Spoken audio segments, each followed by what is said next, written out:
ముఖ్యంగా విలేజ్ నిండా ఇది మేఘాలయలోని మావ్లాంగ్ విలేజ్. ఇది ఆసియా ఖండంలోనే అతి పరిశుభ్రమైన గ్రామం ఇది. ఇక్కడ చెత్త బుట్టల గురించి ఇట్లా ఇది చెత్త బుట్టల గురించి ఇది అరేంజ్ చేసి ఇట్లా గ్రామం నిండా సోలార్ లైట్లు, ఎలక్ట్రిసిటీ ఎక్కడా లేదు, ఓన్లీ స్ట్రీట్ లైట్ల గురించి ఇట్లా సోలార్ లైట్లు ఏర్పాటు చేసుకున్నారు.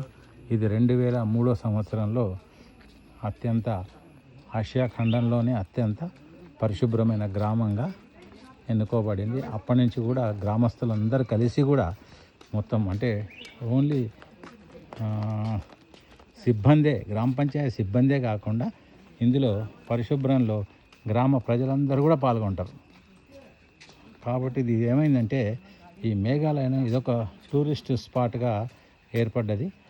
ఈ గ్రామాన్ని సందర్శించాలంటే కూడా ఒక్కొక్క వెహికల్ చిన్న పెద్ద అని కాకుండా ఏ వెహికల్ వచ్చినా 300 రూపీస్ ఎంట్రీ ఫీజు కూడా వసూలు చేస్తారు వీళ్ళు. ఒక రకమైన ఆదాయం వీళ్ళకు. ఎనీహౌ ఒక మోడల్గా మనము ముఖ్యంగా పంచాయతీరాజ్ డిపార్ట్మెంట్ వాళ్ళు ఒక మోడల్గా తీసుకోవాలి. అయితే ఒకటి అధికారులే కాదు గ్రామ ప్రజలు కూడా తలుచుకోవాలి దీంట్లో. ఎందుకంటే వాళ్ళ భాగస్వామ్యం కూడా ఇందులో ఉంది. ఇక్కడ ఉన్న పిల్లలకు కూడా వాళ్ళు అదే నేర్పిస్తారు. పర్యావరణం ఏంటంటే పరిశుభ్రత గురించి, తర్వాత పచ్చదనం గురించి, ఆరోగ్యం గురించి వాళ్ళు చిన్నప్పటి నుంచే వాళ్ళకు మంచి అవగాహన కల్పిస్తారు. కాబట్టి వాళ్ళు కూడా ఏంటంటే ఈ పెద్దగైనాక వాళ్ళు కూడా మంచి పరిశుభ్రంలో భాగస్వాములు అవుతున్నారు.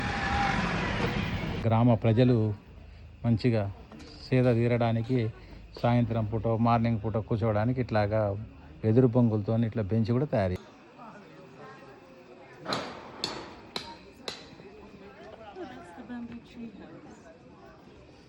ఇది ఈ గ్రామం యొక్క చరిత్ర. Thank you so much.